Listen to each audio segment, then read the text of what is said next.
sommes particulièrement heureux chez Unibail-Rodamco de participer à cette deuxième édition de Revolution at Work. C'est particulièrement intéressant de mesurer et de faire un point un an après avec un certain nombre d'acteurs qui étaient déjà là l'année dernière et puis de nouveaux partenaires qui ont rejoint cette opération sur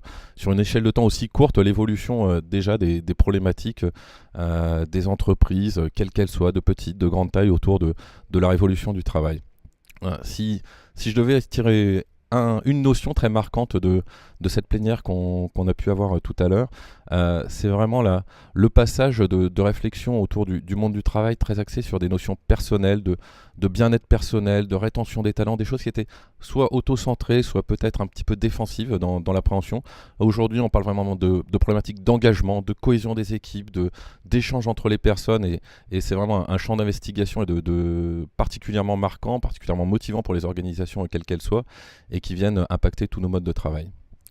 Alors évidemment, ce nouveau paradigme est fondamental dans la conception, dans la conception et la façon d'opérer les immeubles de bureaux que nous proposons chez Unibail-Rodamco. On se doit d'intégrer ces nouveaux modes de travail, de les rendre possibles, de les rendre viables, de les rendre efficaces au sein de l'ensemble immobilier. L'immeuble dans lequel on travaille, son architecture, c'est la première pierre qui rend possible l'incorporation de ces nouveaux modes de travail.